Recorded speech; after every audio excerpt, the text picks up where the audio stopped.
Oh my god! The Joker is a warning of how a modern Western society will collapse. And today, this warning is more important than ever, because the movie accurately predicts how revolution will come about in the West. And judging by recent events, we may be much closer than we thought. To see what I mean, Joker gives us 4 clear stages of how modern society collapses, and what will be behind a major revolution in the West. The first stage comes when a society is no longer connected, when communities are destroyed and loneliness is the norm. And we see this in the first section of the movie. The opening shot of Joker starts with a mirrored reflection of our protagonist, Arthur. From the looking glass, we see a sympathetic man displaying a sense of sadness and vulnerability. A man who has to put on a public mask to blend in as best he can to the society that he lives in. And the movie shows us why Arthur needs to do this by giving us a window into his sad life. You see, Arthur has a job at a company named Ha-Ha's, where he works as a cheap clown. But he isn't the circus brand of entertainer. Instead, Arthur spends his time flipping signs on the street and doing other odd jobs. But one day on the job, while Arthur's doing his sign routine, a band of teenagers snatch it from him and run away. Arthur immediately starts chasing after them, but gets ambushed and hit in the face with his own sign. The group of thugs then pour salt on the wound by kicking Arthur while he's lying down on the concrete. It's in this scene that we see the first cracks in Gotham society, and the consequences of the lack of social cohesion. You see, no one bothers to try and help Arthur, even though it's clear that he's been treated terribly by the people around him. It's a mirror of life in Western megacities, and this is having a significant impact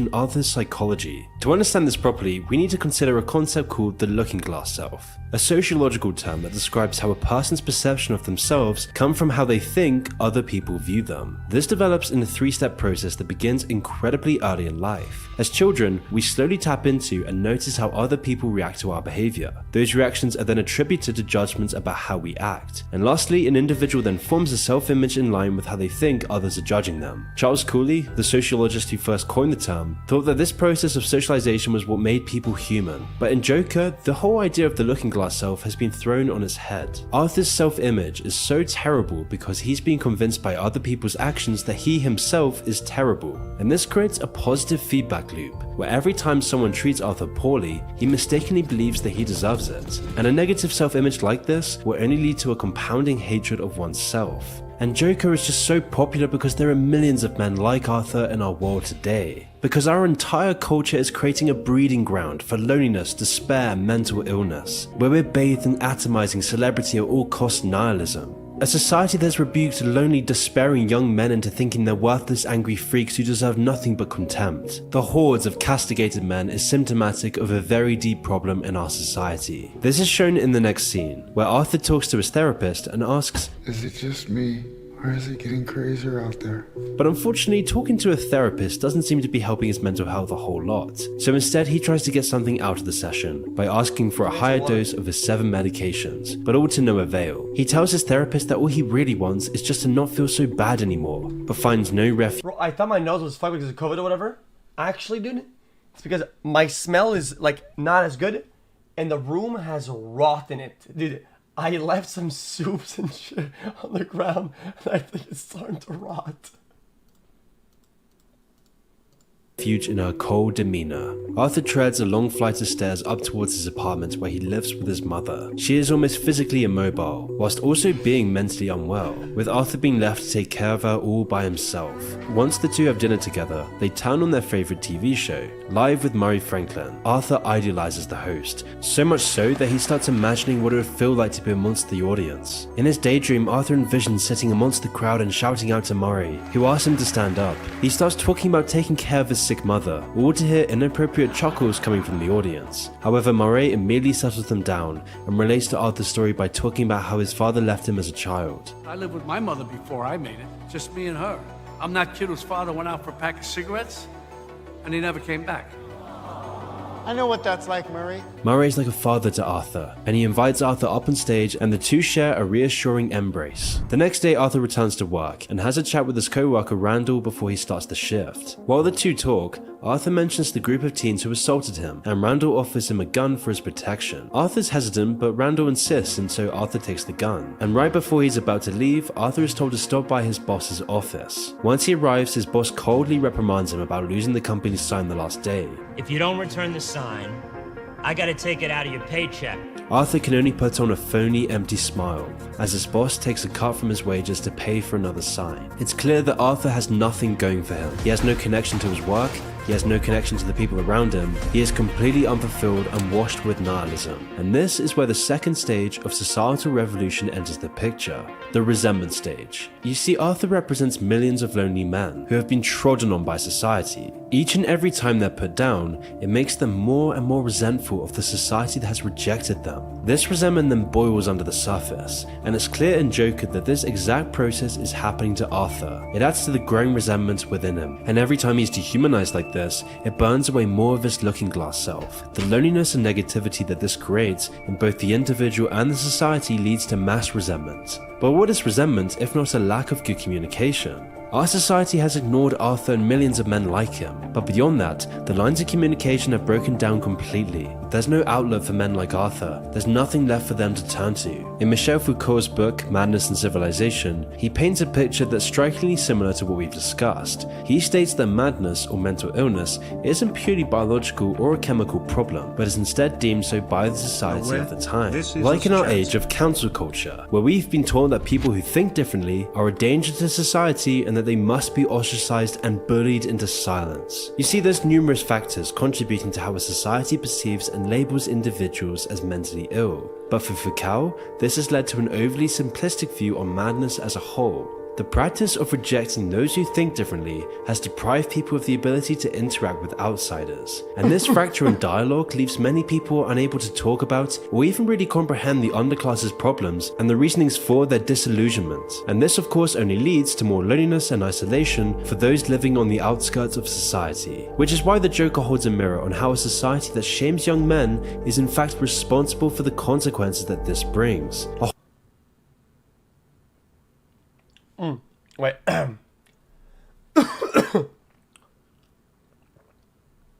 Hollow, meaningless, synthetic culture that shows nothing but vicious hostility towards true Why is this about men?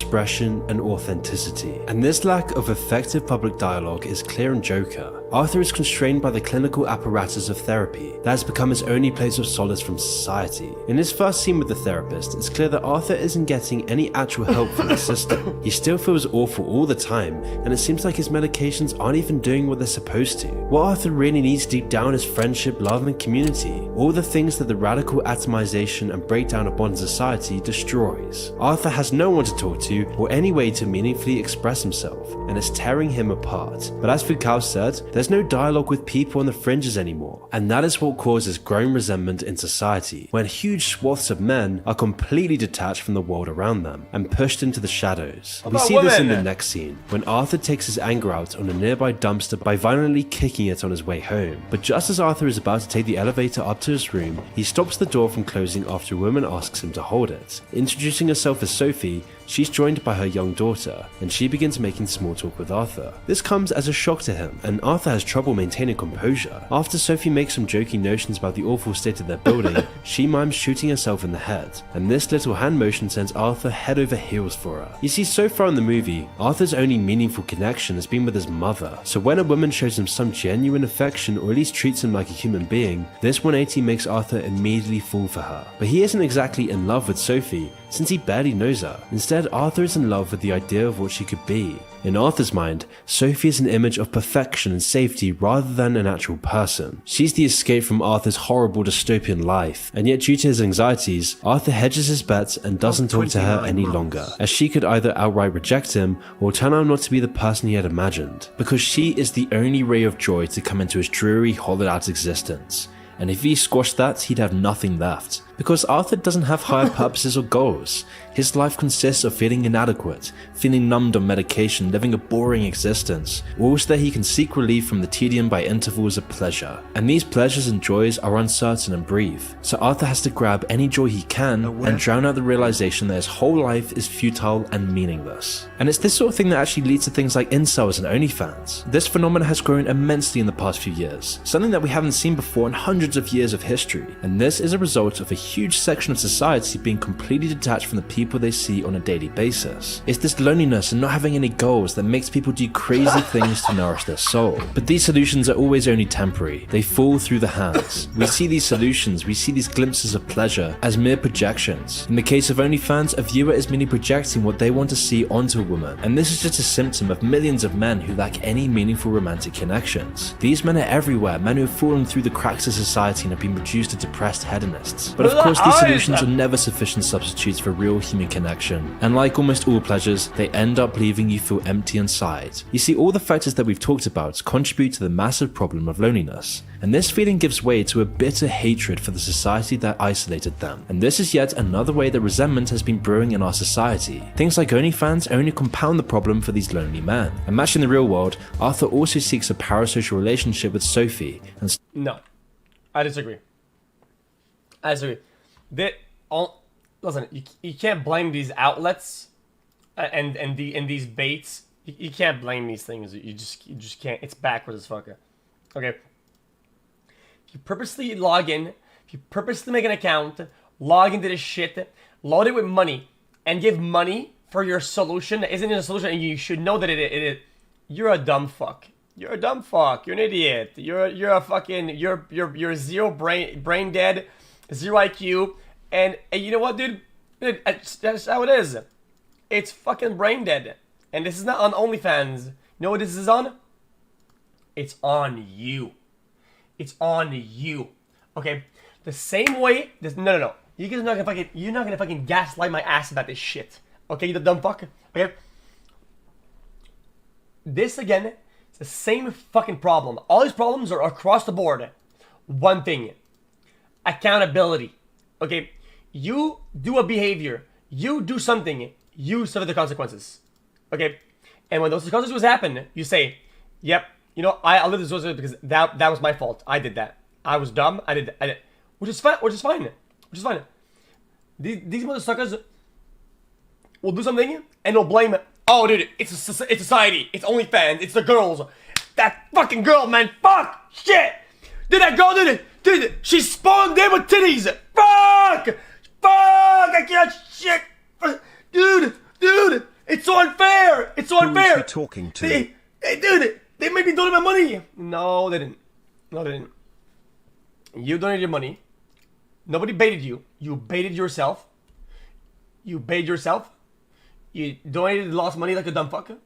Okay?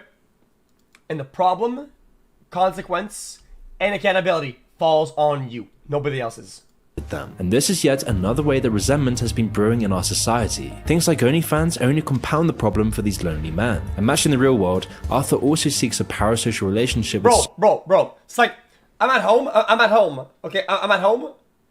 Way out, I'm on the sofa. I'm watching TV. And an ad plays on the TV for a casino. Boom. Fuck it, bro.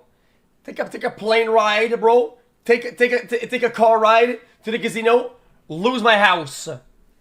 Fuck is society. Shit. Beating COVID. Fuck is society. Shit. They did this to me. Sophie and starts stalking her from afar. That is until she notices and stops by Arthur's apartment afterwards, questioning if he was following her around.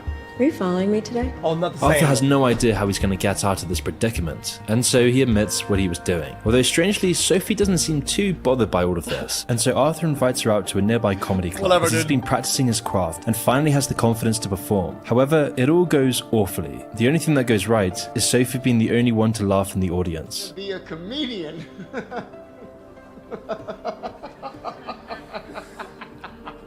Following this, Arthur's life only gets worse and worse.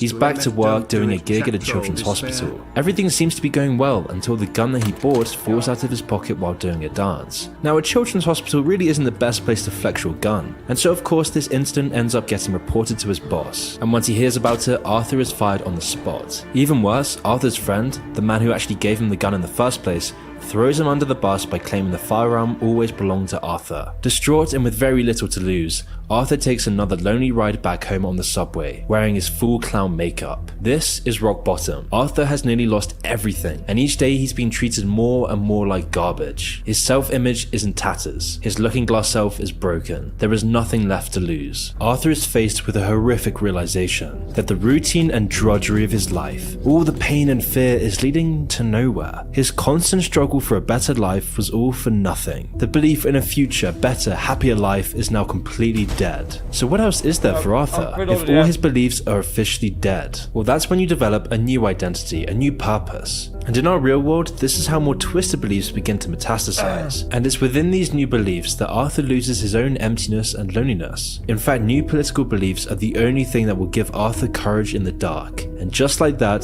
the Joker is born. After years of resentment, Arthur is ready to explode, and something is about to push him off the precipice. It all begins while Arthur is minding his own business, and suddenly notices a group of 3 well-dressed men harassing a lone woman. Is the video not just guiding intels and radicalized people? These men are rich yuppies, and they're using their power to exploit this vulnerable woman. It's a microcosm of Arthur's wider political views. And with the stress of the day finally reaching Arthur's head, he unintentionally starts laughing, to which the group of men take notice. Shifting their attention, they now start toying with Arthur, eventually transitioning to a full-on beatdown. But let's... He isn't blaming society. He's saying OnlyFans exists because the people like it. Them. You're so dumb. Yeah, but he's saying that OnlyFans is part of the problem. OnlyFans isn't part of the problem. OnlyFans can only turn their lights on if people pay money. People pay money. They fuel that dog shit. They keep the lights on. They make it a successful business. That's the problem. The problem isn't them existing. The consumer makes them exist. You know how it's backwards? But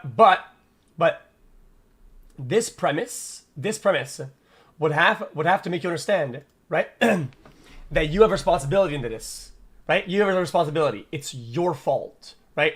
And you would have to take accountability for that, right? You would have to say, hey man, yeah, I mean, this is my fault. But these days, nobody likes that. Nobody likes to point the finger at themselves and say, hey man, I'm doing this, or we're doing that. Nope. Everybody hates this shit. Everybody will say, it's him, it's her, it's this, it's that, it's everything else except for you. Because you don't make mistakes. Only society and other things do. You're a dumb fuck. You're an idiot, man. Dude, take control over your fucking life. Holy Do shit. they know the clown has finally reached a breaking point, and Arthur pulls out a weapon and immediately shoots 2 of them, and injuring the last one. High off the adrenaline, Arthur then makes his way to the stairs where the last man fled and proceeds to finish him. But contrary to what most might feel after taking the lives of multiple people, Arthur Blame the victim? Absolutely. 100% blame the victim in this case. Yes. If you go to some girl's stream and you want to possibly be her boyfriend, so you donate and say, XQCS. Yeah, very nice, and you get scammed, and you're a victim of getting scammed, yeah, you fucking deserve it. Holy fuck, there is some Neanderthals in chat. I say candies. I say candies. You fucking deserve it. You're not a victim, but if you want to say you're a victim, then yeah, you should be victim blamed. Fuck it. Arthur now finds a strange sense of peace, and he begins dancing alone in front of a bathroom mirror. Due to the victims being high-profile Wall Street yuppies, news of this quickly spreads to the top of Gotham's political ladder. One of the leaders, Thomas Wayne, aligns himself. I have a lot of disposable income. I don't pay for porn, bro. I browse Reddit. I browse some random fucking adult Reddits, okay, and fucking rips of free shit, okay. I don't give no fuck. I don't care about that shit, okay? I get it for free. Regardless, okay? If you pay money to make a connection with somebody who posts their ass naked, and you think you're gonna get something personal and you think you're involved, you're a fucking degenerate. You're fucking pathetic. You need to get your life. You need to fucking grab that shit, man, and start making decisions that are better for your life and to better yourself. You moron. Fuck! Wake up, man. himself fully against this and labels those who oppose him clowns. But little does Gotham realize that this incident has lit a fire under the city. Public unrest is bubbling up to the surface, and it's becoming harder and harder to prevent. It seems like just like that, thousands and thousands of people hide behind clown masks. And these clowns aren't just thugs, they are the consequence of a society that has turned their back on the underclass. A generation of frustration, anxiety, agitation, and repulsion to modernity's supposedly high standard of living. A standard of living that solely comprises of a violent and complex stimulation of sense at every second of the day, causing the need for more and more violent stimulation. A generation that craves distraction, as many distractions as can be crammed into the shortest possible time, all while living a life completely isolated from everyone, with no. So lol, so Reddit's full of porn is a part of the problem, man. Maybe young men thinking they don't need to try women. Well, I can have both. Well. Not every day do you have to go as a warrior in the arena and bring a girl home one every day. Sometimes I want to play them games and fucking jerk my bamboo stick.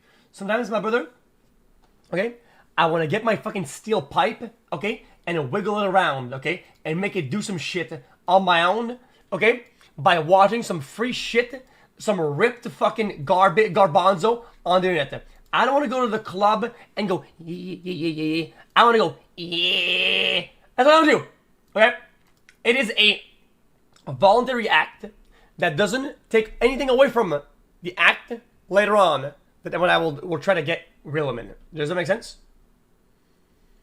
One doesn't take from the other. If it does for you, then you have a problem, right? That's not a problem for everybody. Don't get it twisted, man. Do not get it twisted. Do not. No attachment to their labor or society. It's becoming. Some people say, dude, addicted to porn. Actually, it reworks your brain, right? And then it's harder to get women. Okay. If you have trouble getting women, right? And you jerk off so much that you can't get women out there, your addiction is a problem. My addiction is not a problem. I jerk off all the time, crazy amounts. And you know, dude, yeah, I'm addicted to porn. So what? Receiver. So? A simple reality for millions of these people that there is no longer a belief in the society that they live in. The binding traditions of the society they live in are no longer enough to fortify the destruction of their community and happiness. And so the only way out of their despair requires a complete revolution. Which leads us on to the third step of Western revolution, social unrest. You see, when a society and its habitats become too harsh, it pushes more and more people out of it. And when the loneliness and resentment get to be too much for people to handle, cracks in the society start to show. And the next scene of Joker gives us an insight into what causes this. It's shortly after this point that Arthur goes to see his therapist once more, and lots of what he says points us to another influential thinker on madness. R.D. Laing is a controversial figure in psychiatry, but one of his core theories matches what Arthur says in this scene exactly. Arthur mentions that he, quote, didn't know if he really existed. And you see, R.D. Laing theorized that one of schizophrenia's underlying causes is ontological insecurity, which means not being sure whether you actually exist. And as a defense mechanism to this existential problem, the self fractures into multiple pieces.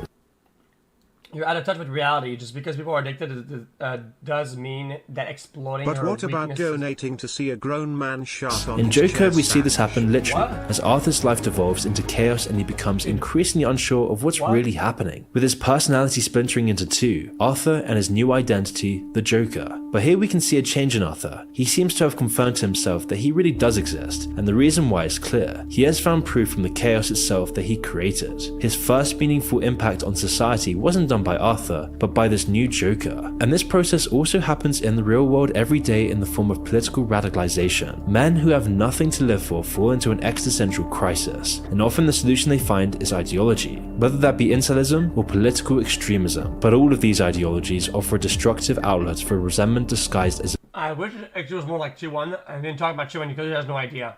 Bro, it's you has no idea. You're so brain dead. You think you know belief system. You know and if something. enough people get You swept don't. up by this new ideology, if enough people You want to don't. tear down the society they hate, it can directly lead to unrest, violence, and revolution. Sometime later, Arthur gets a visit from a couple of detectives investigating the subway murders. Keep The jeweler buying. starts grilling him, but Arthur is able to hold it together and get them to leave. Shortly after, he finds that his mother has been hospitalized because of a severe illness. Once he pays her a visit, he sees that none other than Murray Franklin is live on TV, making a mockery of his stand-up. And while it seems like that Murray is going to cancel Arthur, he actually receives a phone call moments later inviting him on the show. He reluctantly accepts, but then suddenly gets a bright, twisted idea after hanging up. Instead of going along with the inevitable public humiliation, Arthur will instead send everyone a message by ending himself on live TV. This is how he shows how sick the society has become, and he will sacrifice himself to do this. And you see, this is the turning point where the Joker begins truly spiraling into madness. Firstly, after talking to Mr. Wayne, Arthur soon discovers that his mother was never actually his biological parent, and that he had been an orphan this entire time. And he later learns through confidential documents that his mum regularly abused him as a baby and had cooperated with her boyfriend while doing so. The straw that broke the camel's back was the mention of a head injury that was the probable cause of Arthur's laughing condition. After this is revealed, Arthur makes his way up to the hospital and takes away his mother's life. Things take an even worse turn once Arthur visits Sophie in her apartment, who appears terrified at just the mere sight of him. Arthur attempts to make some conversation, but she responds by saying she doesn't even know who he is, because their whole relationship was just a delusion. Although fortunately for Sophie, Arthur is able to somewhat gather himself and leave without hurting her. By this point in the story, Arthur's self is truly degrading. Possibly the last good things in his life have dissolved in a matter of moments. The bitter truth of his real reality has destroyed his last self. All the delusions of his relationship with Sophie have crumbled into the ground. These constant blows grow Joker's identity, and it's this exact road that many incels go down as well. The process of radicalization is extremely toxic, with violence occasionally following in its wake. Societal problems like this lead to the horrific disasters that we see in the US, a generation to society, and the Joker shows this as Arthur gets ready for a spot on the Murray Franklin show. While making his way to the studio, Arthur begins dancing down the stairs, fully embracing the chaos that he finds himself in. However, he gets interrupted when the same detectives who questioned him earlier see Arthur and the scene he is currently making. The two move to arrest him, but he bolts to the subway station, even getting hit by a car on the way there. Once they will reach the metro, nearly everyone inside is wearing clown masks to blend in with the ongoing protests. Fortunately, this allows Arthur to slip away from the law, and in the process, the detectives start getting beaten up by an irate group of passengers. The rebellion is growing. All the branches of the government and society around them are slowly being destroyed. And after everything he's been through, Arthur finally makes it to the TV studio. He hides his true intentions by donning his public mask and begins dancing whimsically over to his guest chair. He's playing his role as the stupid, idiot, loser man. And after he takes a seat next to an elderly couple, Arthur plainly admits live on TV that he was the one behind the subway attack. He defends himself by saying that if it was me dying on the sidewalk, you'd walk right over me.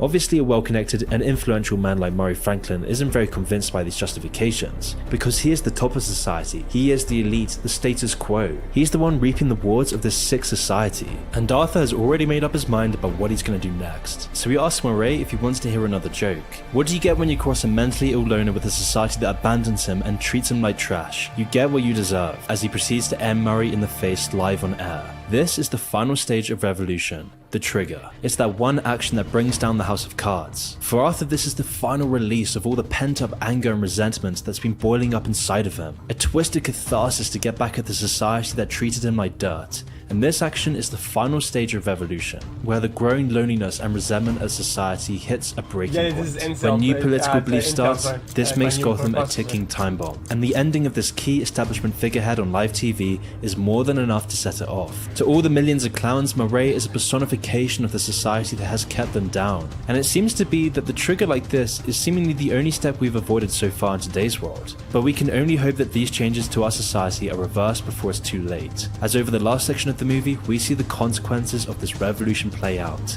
Chaos ensues, with riots erupting all over Gotham, and in the back of a police cruiser, Arthur sees the sheer scale of the upheaval that he has caused, and it brings a smile to his face. It seems like Arthur is on his way to be locked up for life until a rogue ambulance crashes into the vehicle, killing the two policemen, with the protesters then carrying an unconscious Arthur out of the wreckage and laying him gently on the hood of the car. After a few seconds, Arthur gazes round at the massive crowd that has formed. It's at this moment that Arthur no longer exists. His new identity, his new belief, his new hope for a better world has begun, and so he starts dancing in a similar fashion to before, as he draws a smile with blood across his mouth. and the crowd cheers seeing their messiah. At the end of the film, the Joker finds himself imprisoned in Arkham Asylum being questioned. He has been telling a psychologist a story, and begins laughing once it's all said and done. The interrogator wants to know what's so funny, but Arthur responds that she just wouldn't get it. Moments later, he steps out of the room, and the film ends on a hallway shot of Arthur walking towards a window filled with light, leaving behind a trail of bloody footprints in his wake. Just like in Joker, tragedy is all that awaits if we see this twisted course of events in our own world. Something must be done to stop these similar processes in their tracks, otherwise Joker could turn from a mere warning to a prophetic image of the future. If you enjoyed this video and want to see more controversial videos that I can't... So busy, you can... The way this works, okay, in my opinion, is that you can use OnlyFans to present your arguments, right? In my opinion, if the point of you bring up OnlyFans is that people are a certain way, right? And then that happens. People act some way socially, and then they do that, right? But I think doing it backwards, like, oh, OnlyFans does that to people and exploits them. I don't agree with working your way downwards. I would agree upwards. Does that make sense or not? Do you get it? Make sense? People not having real life connections and then interacting with real girls and seeing real naked women and seeing all that stuff, right? If then they have that, so then they turn to OnlyFans to buy a girl's pictures and make them feel like it's like personal for them or whatever the fuck, right? That's okay to say, I think, but doing it backwards and saying, oh, dude, OnlyFans is causing people, dude, to do this. No, I don't agree with that. I think this is a bullshit ass, stupid mentality that people have that just disintegrate all possible avenues of you of you coming to terms with responsibility. I think it's a problem.